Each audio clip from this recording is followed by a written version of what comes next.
Um, it is 11:30 at night. It is pretty chilly. As you saw, I have about high battery percentage, about 70 something percent or whatever.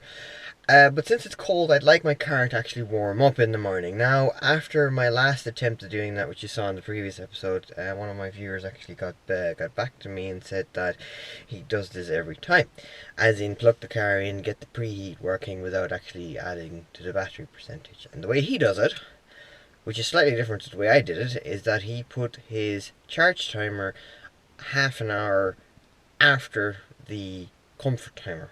I put them at the same time. So I'd like to try that. So what we are going to do is we're going to start up our link. We are going to go to vehicle, electric vehicle, charge scheduler, and we're going to put the charge scheduler edit at 10:15. Done. And then the comfort timer edit at 9:45. Right, there we go.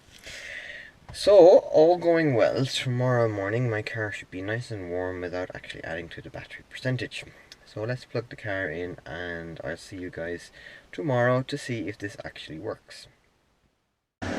Success! Still in the timer, you can tell because it's flashing.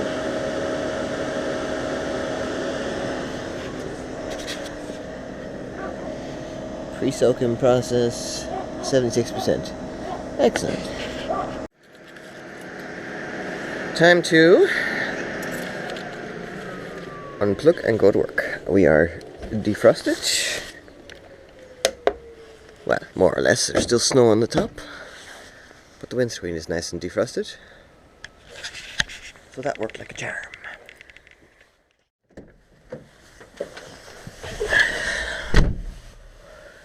Now let's see. 76%. Exactly the same as yesterday. Brilliant. And the actual charge timer logo is still on, which is correct because it's not meant to actually start until 10:15. And I expect that to be gone when I come back from work. But the car is nice and warm, so I call this a success. Thanks Tommy for pointing that out to me. I was planning on trying something similar, but it's always nice to actually just skip straight to the solution rather than trying different potential ways of doing this. Right, time to go to work. Now 13:29. I'm just on my way home for lunch, and the icon for the charge timer is gone.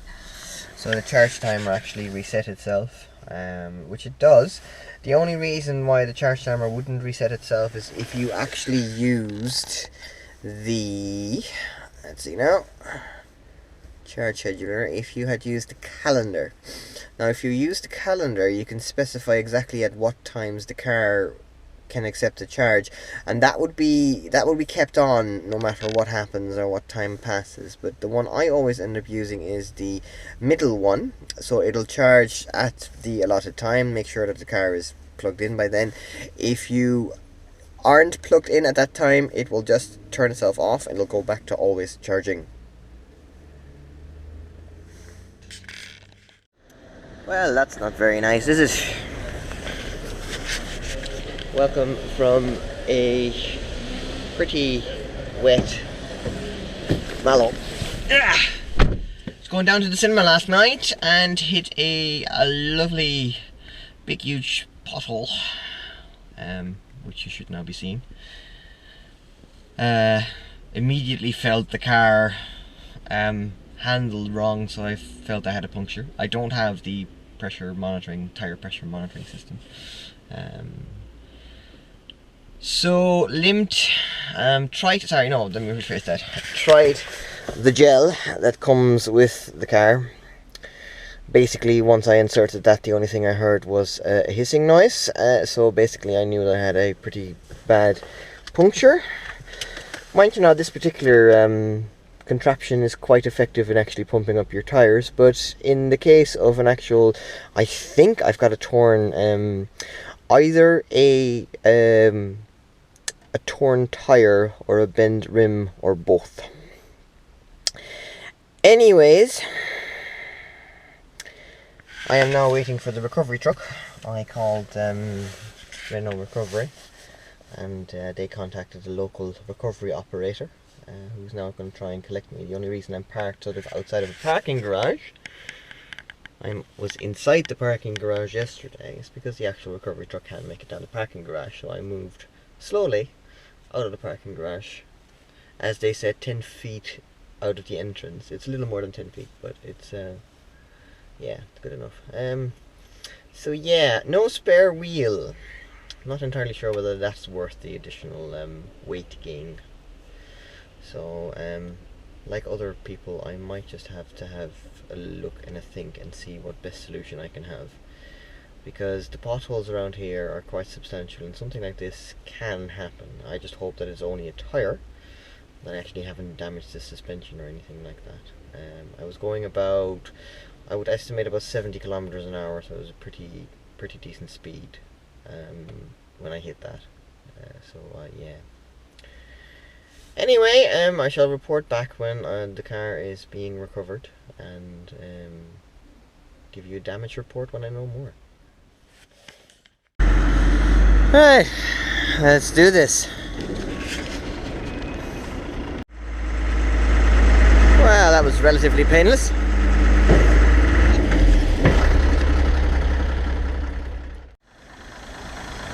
Feeding a crow, and they know it as well. Anyway, we're here, so let's see what they can do. Good morning, everyone. Yeah, judging by the fact that I'm currently in the process of walking to work. No, I don't have a car yet. Let me just give you a brief description of what happened yesterday afternoon after I dropped the car off. The initial verdict was that, oh, it has to be the tire. So they took the wheel off the car and had a look at it, and we saw a bit of where the gel had gone out of the tire, but it looked like it came between the actual rim and the tire.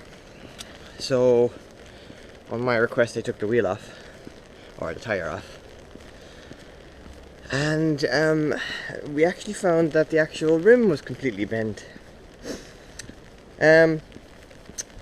So after ordering a tire, we then had a change of heart, and the wheel is now being repaired, hopefully today, by a separate person that Advanced Pit Stop have for these kind of things. So I am still walking to work. It is raining, and hence the umbrella. Not raining a lot, mind you. No wind, so an umbrella was fine.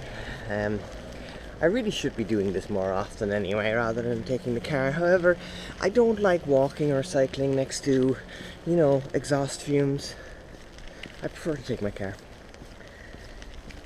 So anywho, hopefully this afternoon I'll have my car back. One small, semi-funny thing of note. When I actually arrived at the Advanced Pit Stop, there was also a Garda car that pulled in. Nothing unusual, they pull in rather a lot, you know, flat tires, that kind of stuff. But this guy said that he came for his own personal car. He just wanted to know how much a new wheel would cost, because he hit a pothole that morning and dented his wheel. And I said to him, sir, excuse me, I know it's not really your line of work, but speaking of potholes, there's a lovely one on the N72, and I showed him the picture that I made. And he actually whipped out his phone, showed me the exact same picture, and gone, yeah. He said, it looks like we hit the same pothole. So that's at least 2 people that ended up damaging their wheels on the exact same hole. But in all honesty, like, it's been 3 months of solid rain, and the roads are never good around here as they are. They're shocking now. Anywho's, I guess I better get to work, and I will keep you guys informed when I actually have the car back. Draw. Now, there we go. We are back. Same tyre.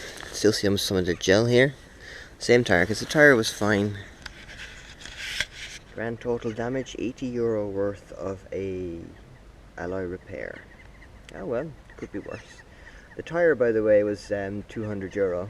But like I said, I bet you if I go looking online, I might actually get it a bit cheaper, but we'll see. Anyway, we are back on the road.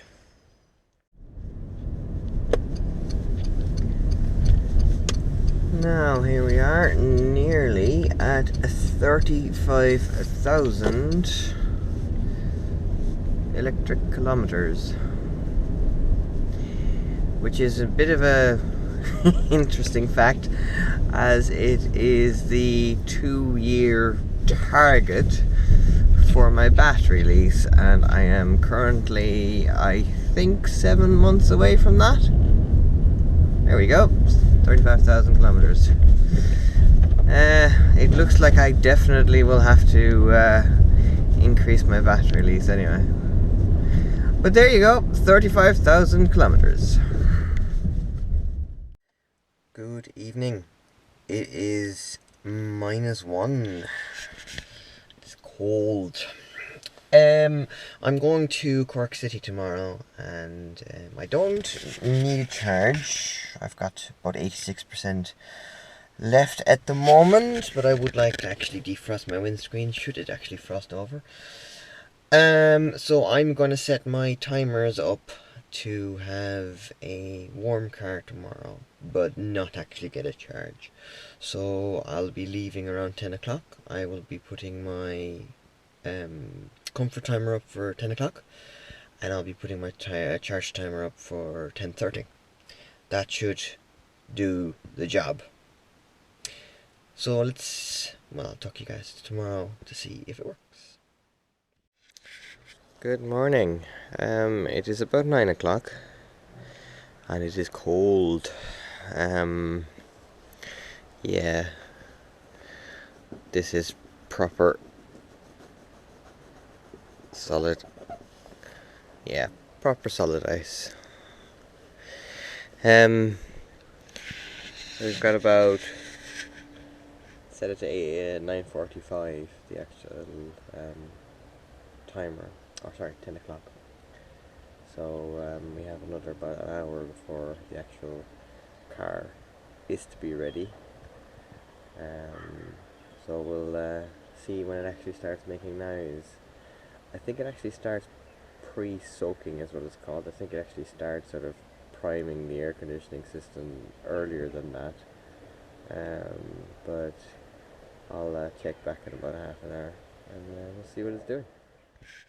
Okay, it's 9:35, still well frozen as you can see, although the left side is starting to defrost a bit thanks to the sun. She's just come alive. Pre-soak in progress. 86% as you can see. Now the far sides, because the actual interior is starting to warm up, is already semi-ice free, which is a bit of a shame. We'll see how well it does this.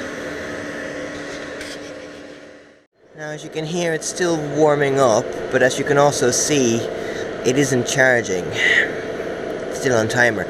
You can, however, hear that it's using power. There's a bit of a whine there of the actual, I don't know what you call them, the AC-DC converters. Anyway, it's 10 o'clock, time to go.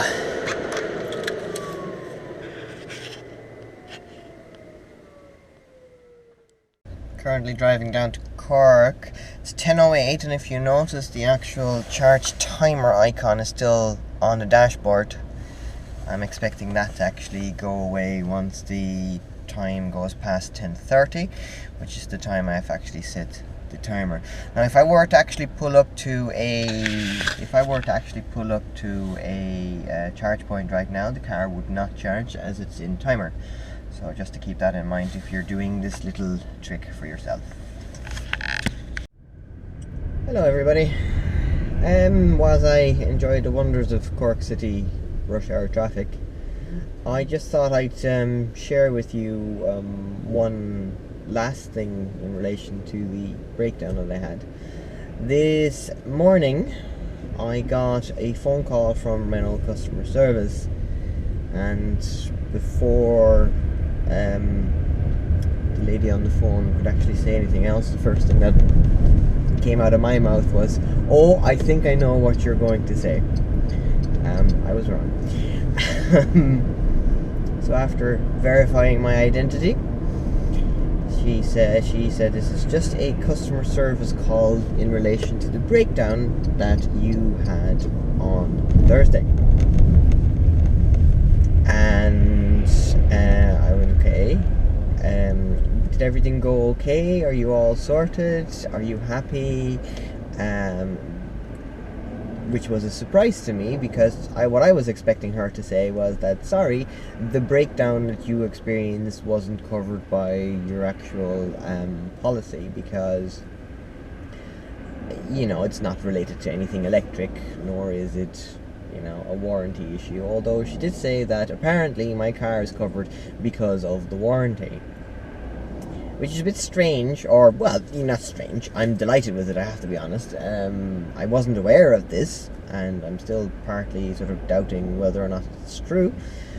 But apparently, if I have a flat tire, I ring the Renault recovery and I get picked up.